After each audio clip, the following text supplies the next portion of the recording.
Goeiemôre gemeente en ook hartlik welkom vanoggend aan al ons besoekers. Ons roep ons Here en verklaar ons afhanklikheid met die woorde van Psalm 121. Ek slaan my oë op na die berge. Waar sal my hulp vandaan kom?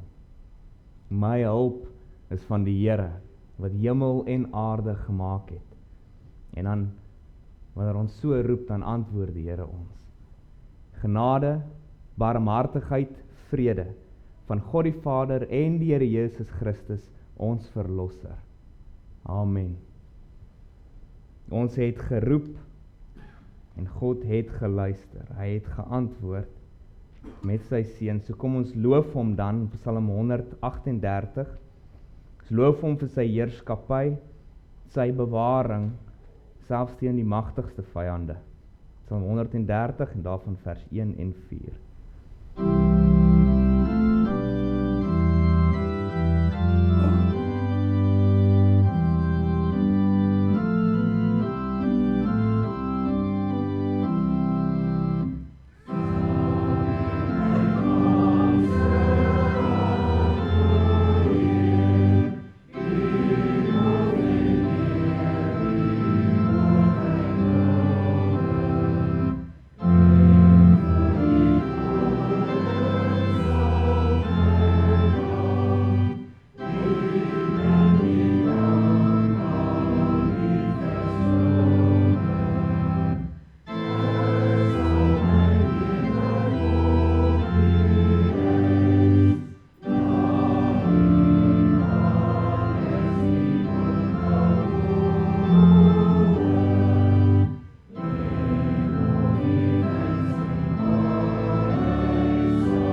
Bely nou ons geloof aan die hand van die geloofsbelijdenis van Nicea.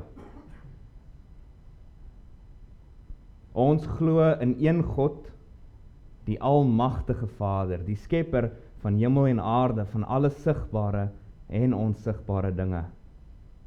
En in een Here, Jesus Christus, die eniggebore seun van God, voor al die eeue uit die Vader gebore. Hy is God uit God, lig uit lig, ware God uit ware God, gebore, nie gemaak nie, een in wese met die Vader, deur wie alles tot stand gekom het. Hy het ter wille van ons, mense, en ons saligheid uit die hemel neergedaal en het deur die Heilige Gees uit die Maagd Maria vlees geword. Hy het mens geword. Onder Pontius Pilatus is hy vir ons gekruisig. Hy het gelei en is begrawe. Op die 3de dag het hy volgens die skrifte opgestaan en het hy na die hemel opgevaar. Hy sit aan die regterhand van die Vader en sal met heerlikheid terugkom om die lewendes en die dooies te oordeel. Aan sy koningskap sal daar geen einde wees nie. Ons glo in die Heilige Gees, wat die Here is en lewend maak. Hy gaan van die Vader en die Seun uit en hy word saam met die Vader en die Seun aanbid en verheerlik. Hy het deur die profete gespreek. Ons glo aan een heilige, algemene en apostoliese kerk. Ons bely een doop tot vergifnis van die sondes. Ons verwag die opstanding van die dooies en die lewe van die toekomstige bedeling. Amen. Die Here antwoord ons nou deur sy heilige wet, en hoe kosbaar, hoe nodig. Ons het herhaaldelik nodig om voor die Here laag gebring te word. Dat ons weet daar in die dieptes, in die laagte verhef hy ons weer met sy genade. Maar nodig om keer op keer te hoor hoe leeg ons is, hoe nodig ons sy genade het. En dit hoor ons, waar ons luister na die Here se wet vanuit Eksodus 20.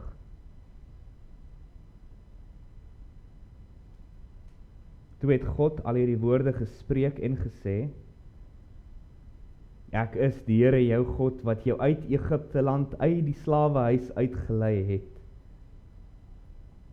Jy mag geen ander gode voor my aangesig hê nie. Jy mag vir jou geen gesneer beeld of enige gelykenis maak van wat bo in die hemel is, of van wat onder op die aarde is, of van wat in die waters onder die aarde is nie. Jy mag jou voor hulle nie neerbuig en hulle nie dien nie.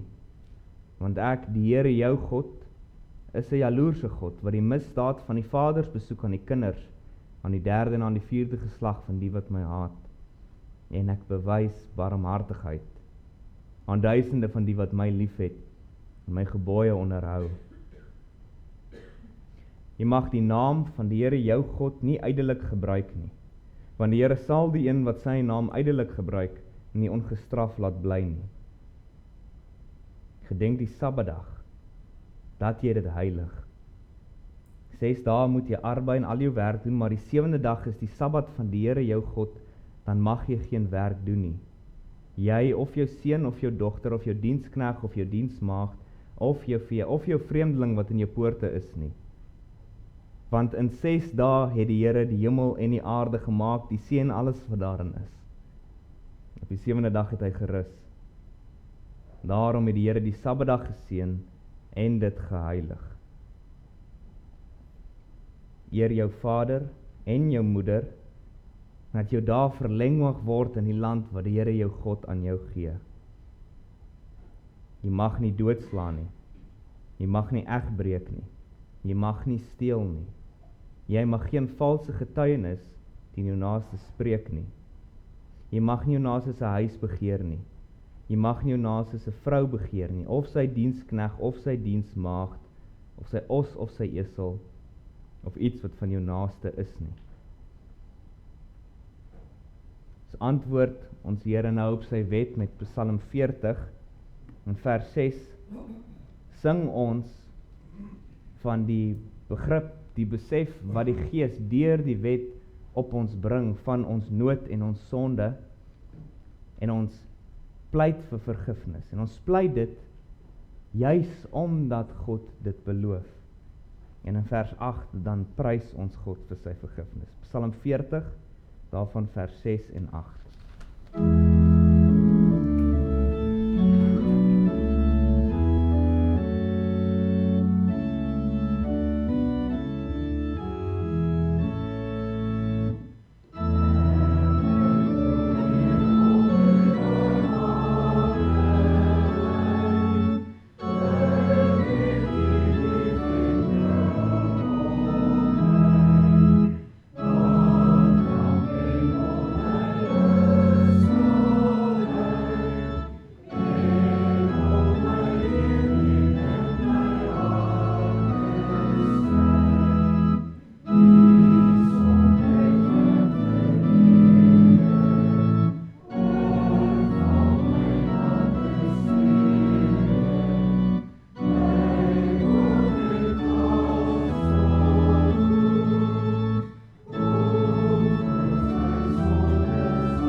ons almagtige God en hemelse Vader, hoe heerlik om te sing van u genade. Diep is ons onder die indruk en begrip van hoe nodig ons dit het. In onsself bely ons is daar niks goeds nie, niks wat u guns en enige iets goeds by u kan verdien nie. Ons hart is verdraai, vol boosheid, ons lewens vol sonde, ons hande vuil. En dis hoe ons ook na u kom. Leë hande, leeg. U wet openbaar dit vir ons. Deur u Gees en deur u wet word ons harte en ons lewens ondersoek en beproef, en dan kan ons nie ontken dat ons skuldig is nie. So ons bely ons sonde voor u. U is die heilige God, wie ewig waardig is om geliefd, geprys en gehoorsaam te word. En ons bely dat ons gereeld faal en misluk. En so prys ons u ook dan vir u genade. Hoe heerlik om te sing en te weet dat in ons Here Jesus Christus het ons die vergifnis van ons sondes, die afwassing van al ons vuilheid met sy bloed. In hom is ons rein. In hom is ons skoon voor u. Ons prys u vir Christus. Hy is ons hoop. Hy is ons lewe. Het setel in hom. Ons prys u ook dat ons dan kan saamkom as u kinders, sondig en skuldig en tog gewas en verlos en geliefd. Dankie dat ons hart en gedagtes kan vul met u heerlikheid en u lof. Dat ons onsself kan gee om u te ken en met u te wandel en u te aanbid op hierdie oggend. Dis 'n voorsmaak van wat ons vir ewig by u sal hê. Ons prys u vir u goedheid en getrouheid teenoor ons, terwyl ons dit nie verdien nie. Dankie dat u ons gebede gehoor het vir reën. Ons, sowel as baie ander rondom ons, het in nood amper versmag en geroep na reën, en u het uit genade gegee. Ons prys u vir dit. En ons prys u dat ons hierdie rots het in u, dat ons selfs wanneer ons swaar kry en bekommerd raak, dat ons kommer op u kan werp en kan rus. En weet, u regeer, u heers, en u sal gee wat goed is. Ons prys u dan vir u genade en u getrouheid. Vader, wil u ons nou lei en help deur u Gees, waar ons na u woord gaan luister. Wil u ons insig gee. Wil u in ons harte werk, dat wat ons lees en wat ons oorweeg, dat ons dit nie net mag verstaan nie, maar dat dit in mag sink in ons harte, en dat ons dit mag lief kry. Dat ons dit mag glo, dat ons die vermaning, die bemoediging, die troos daaruit mag ervaar wat u gee. Ja, ons is afhanklik van u Gees vir hierdie dinge. So ons bid, vorm ons, lei ons, en vul ons met die kosbaarhede uit u woord. Hoor dan ons gebed enkel en alleen in die naam van ons Koning, ons Here, Jesus Christus. Amen. Voordat ons saam luister na ons Here se woord, kom ons sing. En ons sing vanuit Skrifbereiding 8. Ons sing van die lyding van Christus. En hoe juist deur die lyding van Christus daar verlossing is. Die lied van die Lam, 'n beruiming van Openbaring 5. Skrifbereiding 8 en daarvan sing ons saam vers 1 en 4.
Ons gaan vanoggend verder met ons reeks vanuit die eerste brief van die apostel Petrus. Julle kan saam met my daar oopmaak by 1 Petrus 3, waarvan ons vanoggend gaan saam luister na vers 18 tot en met hoofstuk 4 vers 6.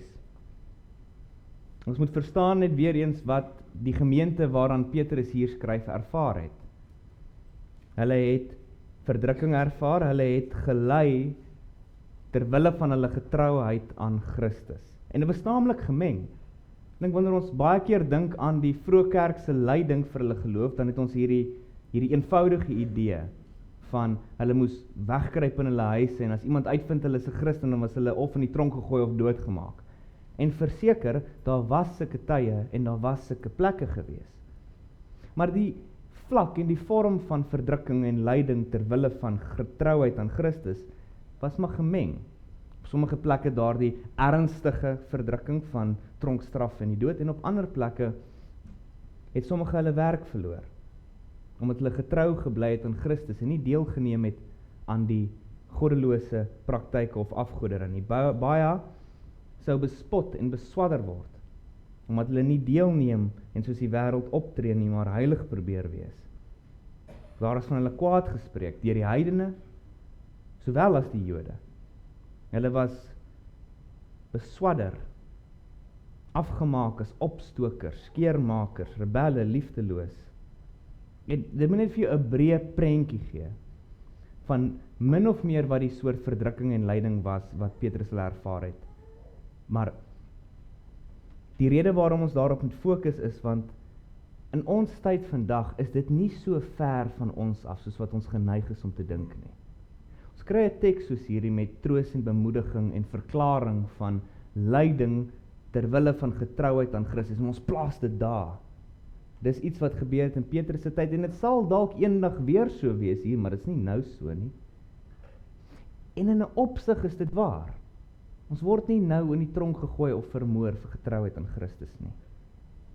Maar sommige van julle het al julle werke en bevordering by julle werke prys moes gee, terwille van Christus, getrouheid aan hom.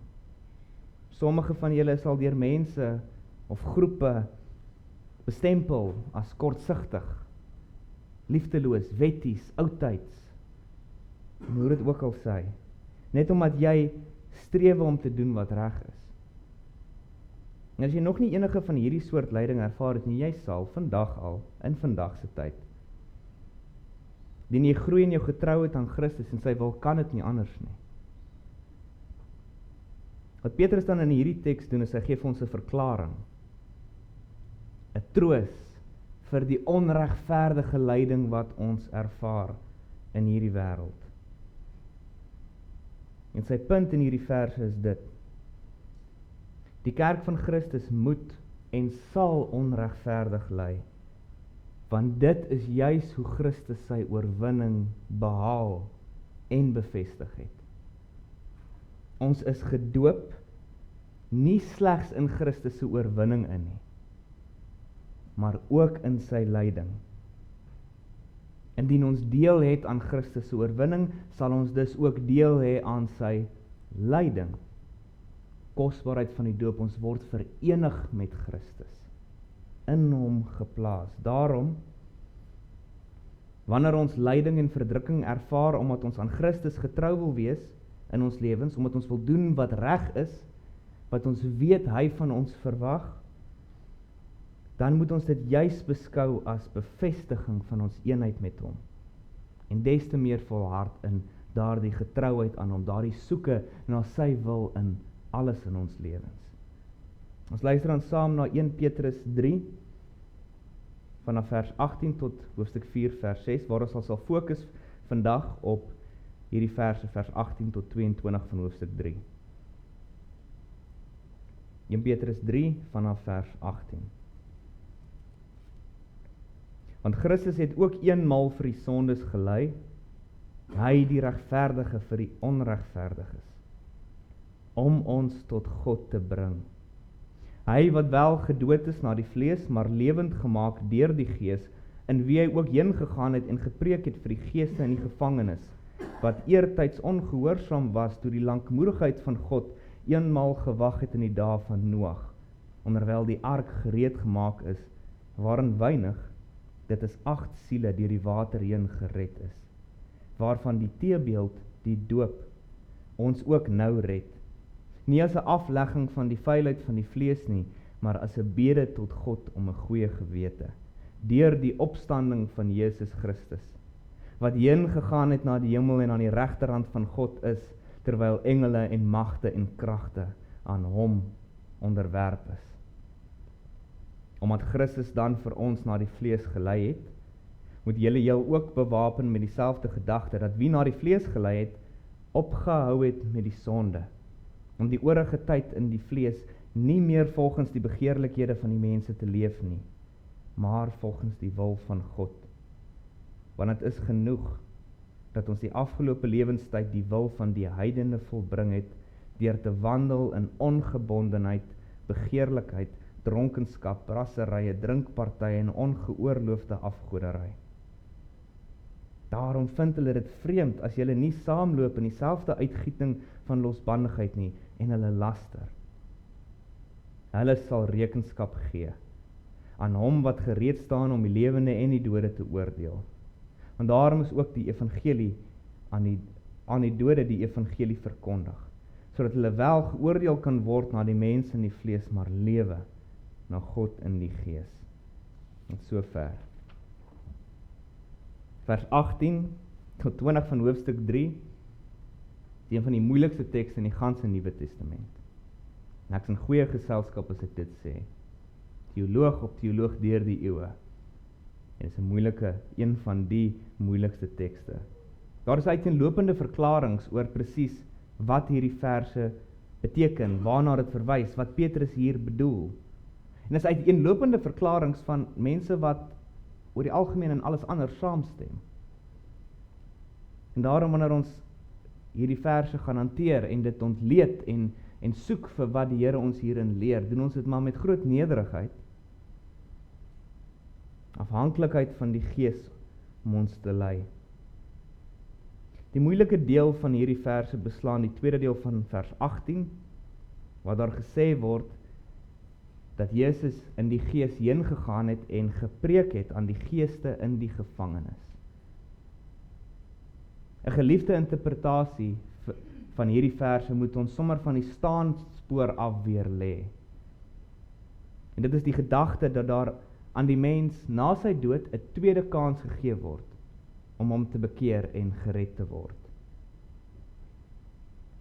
Skrif weer lê dit uiteraard baie duidelik. Hebreërs 9 vers 27 meld dat net soos die mens bestem is om eenmal te sterwe en daarna die oordeel, so sal Christus ook nadat hy eenmal geoffer is die sonde van baie wegneem, vir die tweede maal sonder sonde verskyn aan die wat hom verwag tot saligheid. Dis 'n ou Romeinse dwaling hierdie, wat insluit gebede vir die dooies en nagmaalviering vir die dooies. 'n Dwaling wat sê dat mens kan iemand wat reeds afgesterf het, nog so bedien op 'n manier dat hy tot bekering kom en verlos word. Skrif getuig keer op keer, die dag van besoeking is nou. Die dag van genade is nou. Dit word afgesluit by die dood. Bekering, geloof in Christus vind nou plaas. Ons nie weer 'n kans hierna nie.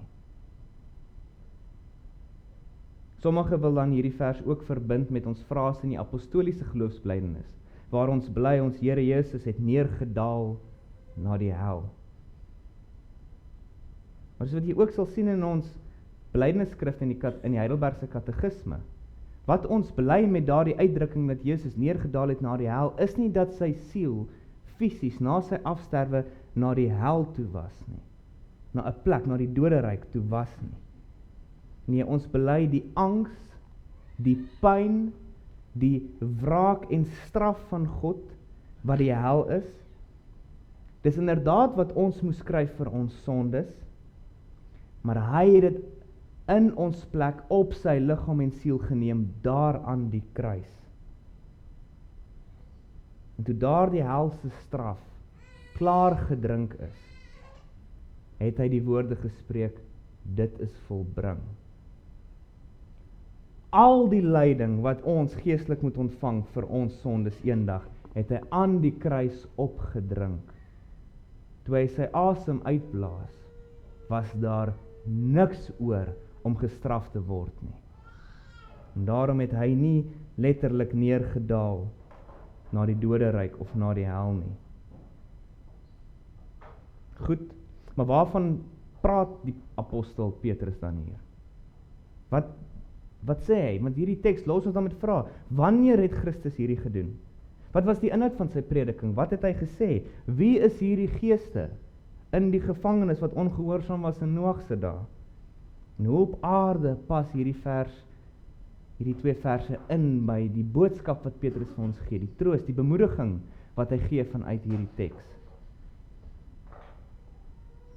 Nou wat ons doen met so 'n moeilike teks is ons kyk gewoonlik na hoe die skrif, die woorde en die frases wat daar gebruik word reg deur die Bybel. Ons weet dis verskillende outeurs, maar een gees, een Here wat die skrif ingegee het. So ons gaan soek dan vir waar word woorde, frases, konsepte soos hierdie nog gebruik om te kyk of ons hierdie kan verklaar. En dit is moeilik met hierdie teks, daar's min. Die manier hoe Petrus hier die onderwerp verwoord, kry ons nie eintlik elders in die Nuwe Testament nie. Of selfs in die Ou Testament nie. So al wat ons kan doen is ons kan kyk na die onmiddellike konteks, die argument wat Petrus besig is om te maak, en dan kan ons kyk na waar min of meer van dieselfde dinge gepraat word as in hierdie teks, en dan kan ons tot 'n gevolgtrekking, 'n verklaring kom, wat so naas moontlik is aan die bedoeling van die apostel Petrus.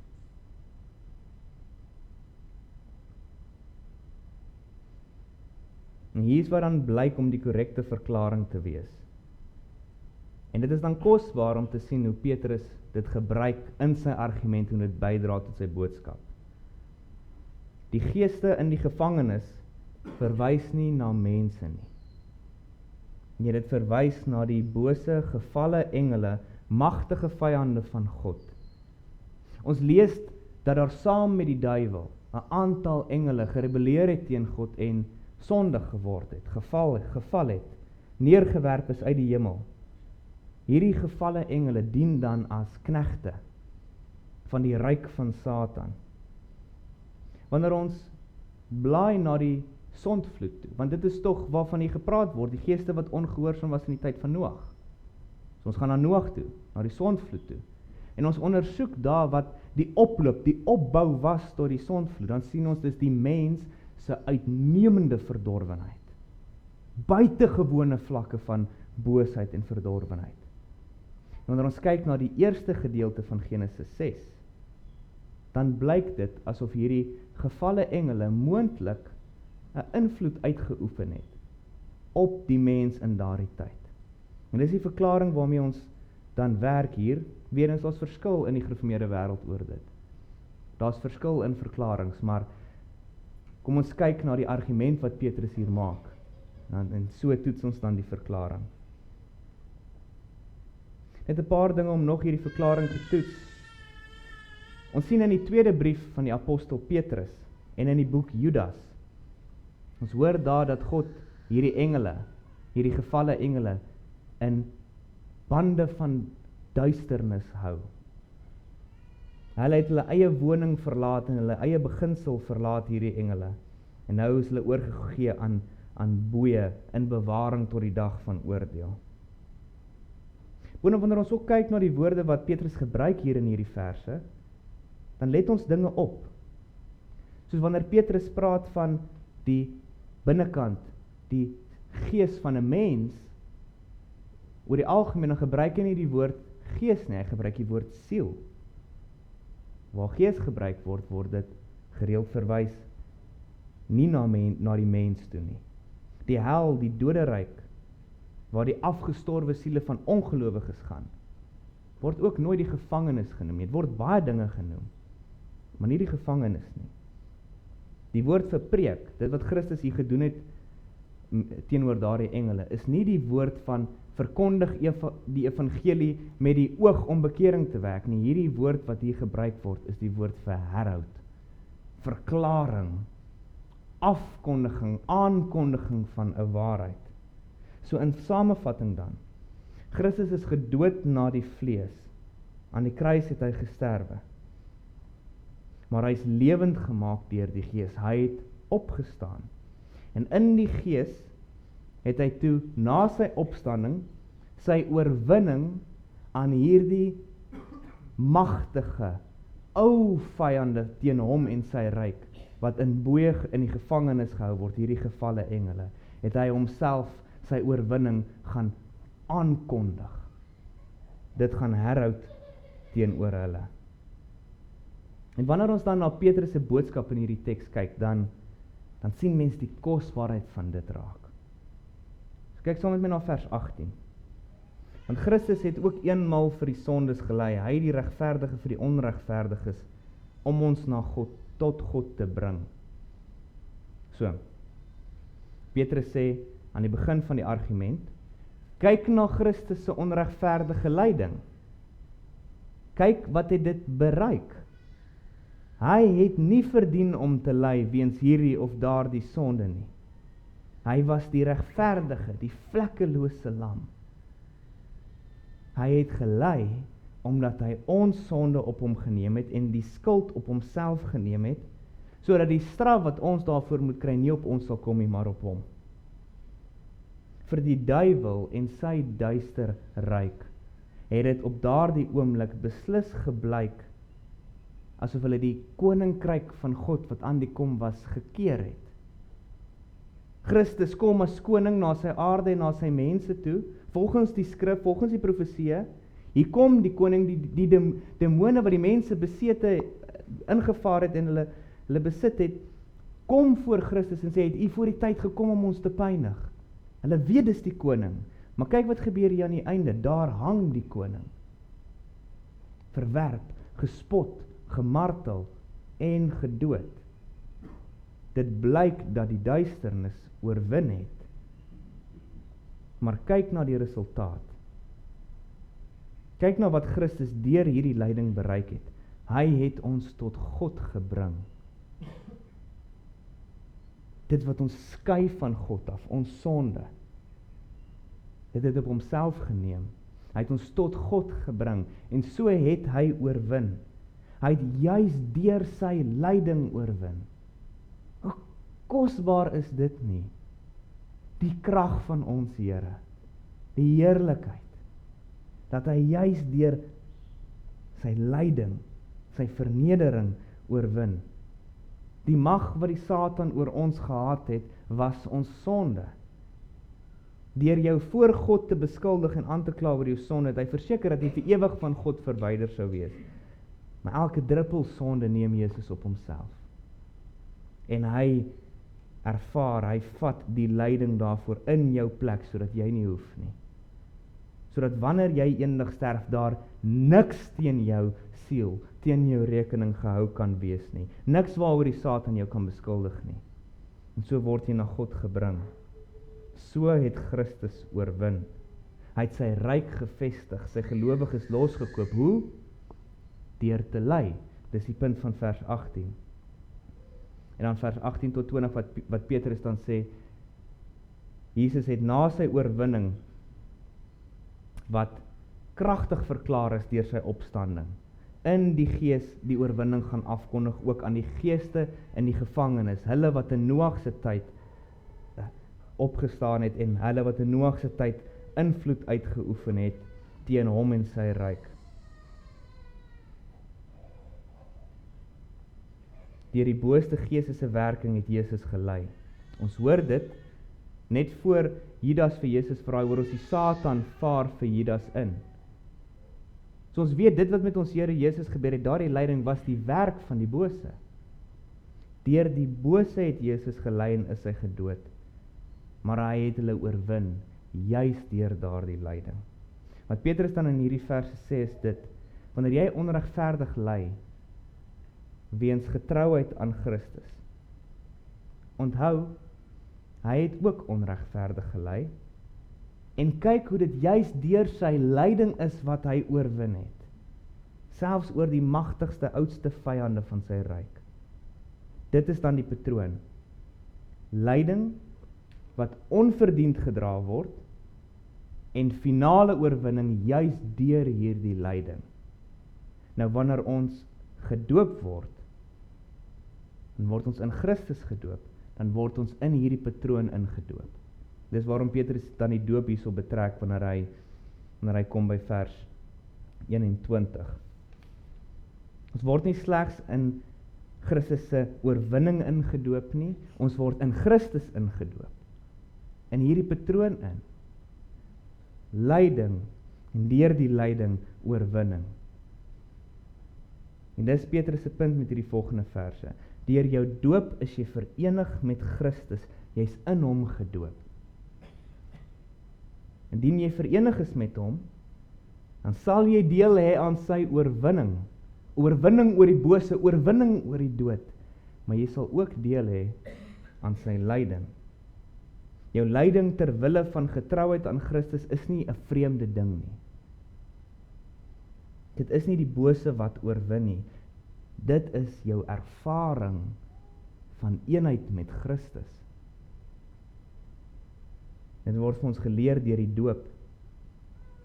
Die manier hoe Petrus sê ons het in die doop sien, is hy praat van die doop as 'n teebeeld van Noag en sy ark. So oorweeg hoe die doop 'n teebeeld van Noag en die ark is.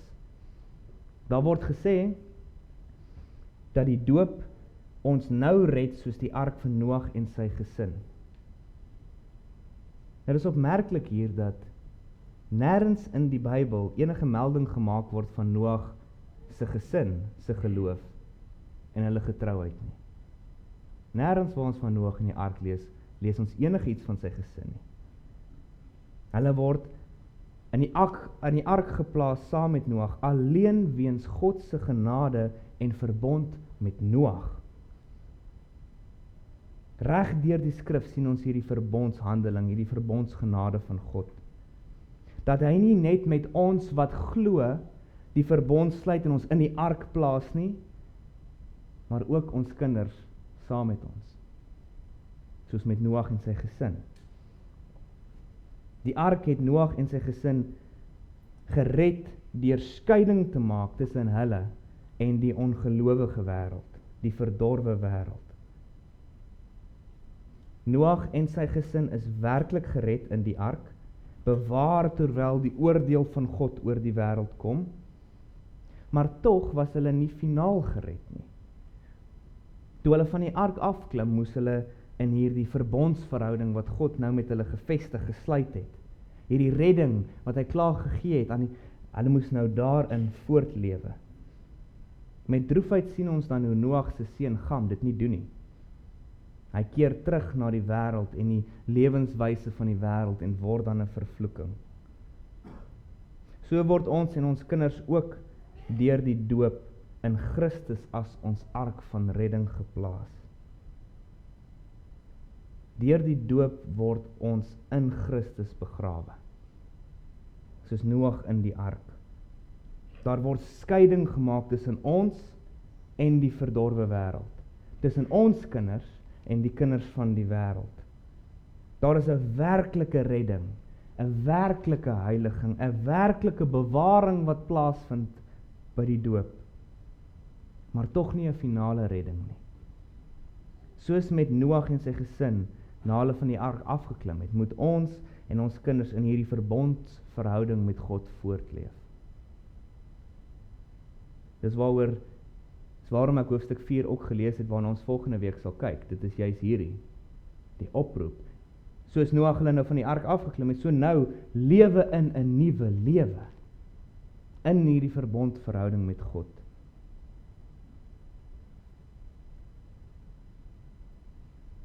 Indien 'n verbondskind dan sy rug op die Here draai, dan is dit soos Gam, wat reeds uit die verdorwenheid van die ou wêreld gered is deur die ark, wat nogtans uit ongeloof teruggekeer het na die verdorwenheid van die wêreld.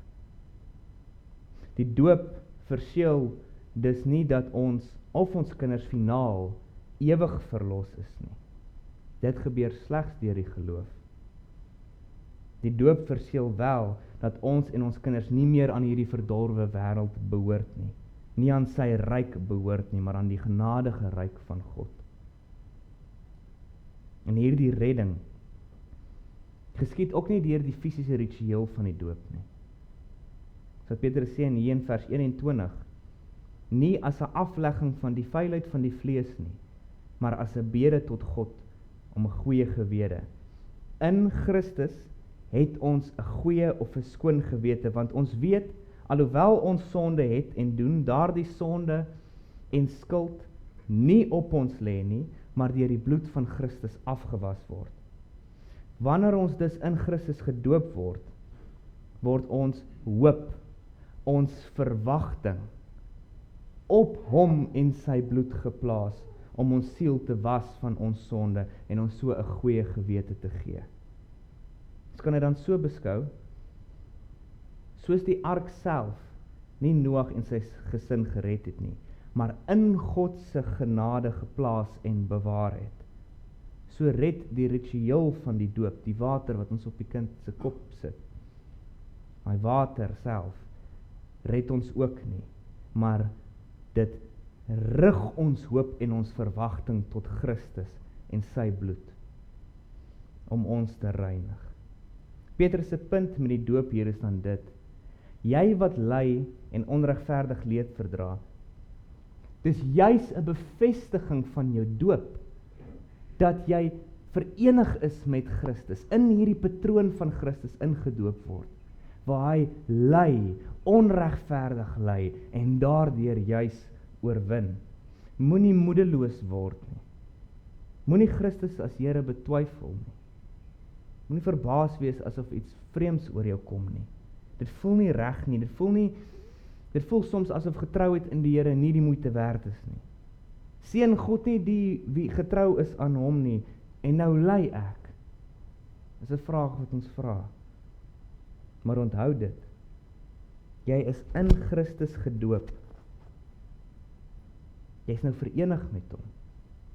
Jy ervaar nou gemeenskap met sy lyding, en jy sal ook gemeenskap met sy heerlikheid hê. Christus het gely, ten spyte daarvan dat hy gekom het om die Vader se wil te doen, en hy het dit volmaak gedoen. Maar sy lyding was nie swakheid, struikeling of verslaaning nie. Hy het juis deur te ly oorwin. Juis deur te ly ons tot God gebring en opgevaar na die hemel waar engele, magte en kragte aan sy voete onderwerp is. Daarom kan ons weet wanneer ons onregverdig ly, ons volg in die voetspore van ons Here. Dit is wat ons kan verwag, omdat ons met hom verenig is in die doop.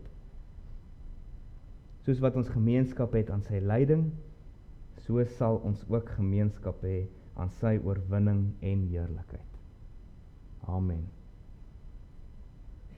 Kom ons bid saam.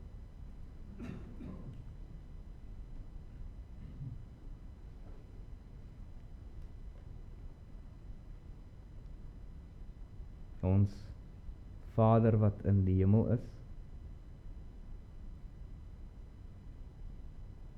vir ons 'n kosbare troos om ons Here Jesus Christus gedurig deur voor ons te stel. Soos Dawid in Psalm 16 kan ons juig, daarom sal ek nie wankel nie. Dit is kosbaar om hom te sien, sy heerlikheid, sy krag, sy getrouheid en sy lyding. Dit is vir ons 'n troos om te weet dat ons swaar kry, ons lyding hier op aarde nie te vergeefs is nie. Dat dit nie iets vreemds is nie, dat dit nie buite u beheer is nie. Maar dat ons volg in die spore van ons Here Jesus. Ons prys u vir sy oorwinning. Ja, dat u kerk gestig het, u ryk gestig het en na die poorte van die hel dit nie kan oorweldig nie. Ons prys u vir sy mag, dat ons Here Jesus oorwin het oor die sterkste, gevaarlikste en vreesaanjaendste vyande. Ja, dat dit hulle onderwerp is as 'n voetbank vir sy voete, gehou word in kettinge van duisternis in die wag vir sy oordeel. Ons prys u vir die God en Koning wat ons het in ons Here Jesus Christus. Vader, versterk ons dan en wees ons genadig dat wanneer ons leed verdra, terwyl ons dit nie verdien nie, wanneer ons ly ter wille van getrouheid aan u, dat ons oog sal hou op hom, en dat ons in hom die genade sal vind om te volhard in goed doen, in gehoorsaamheid en getrouheid ten spyte van teenstand en lyding wat ons ervaar. Want u weet, soms kos getrouheid aan u ons baie. Werk tog in ons deur die Gees dat ons altyd bereid sal wees om te betaal wat gevra word. Vader, ons wil saam as gemeente bid vir ons broers en susters wat swaar kry. U ken elkeen van hulle. U ken hulle seer en hulle nood, hulle beproewing, hulle lyding. Ons weet u hand beskik alle dinge en dat u heers, en daarom met soveel vrymoedigheid kan ons bid. Vader, versterk, vertroos en wees by hulle.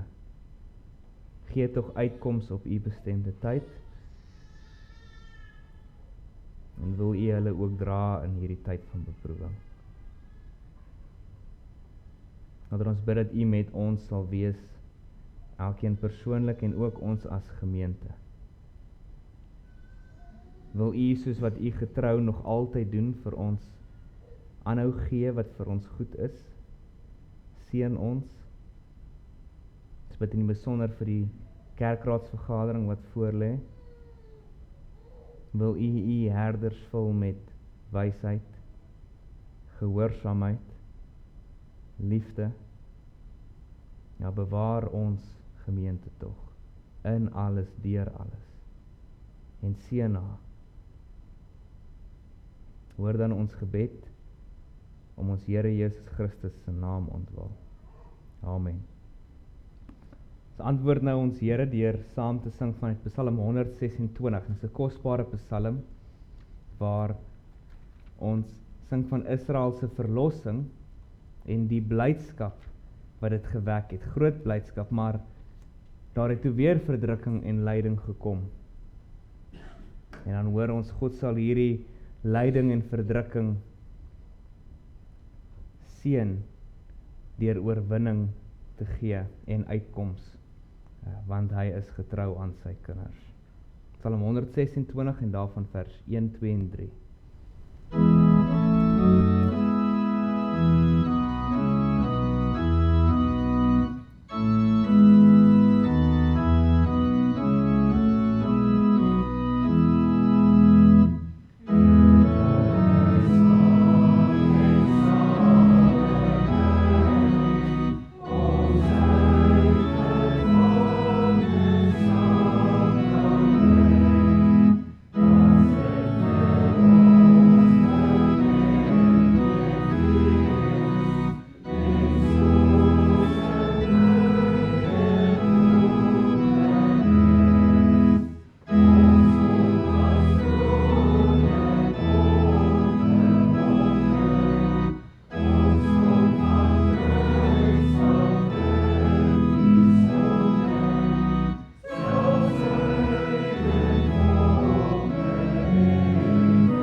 Broers en susters, ontvang die seën van ons Here. Die Here sal jou seën en jou bewaar. Die Here sal sy aangesig oor jou skyn en jou laat skyn en jou genadig wees. Die Here sal sy aangesig oor jou verhef en aan jou vrede gee. Amen.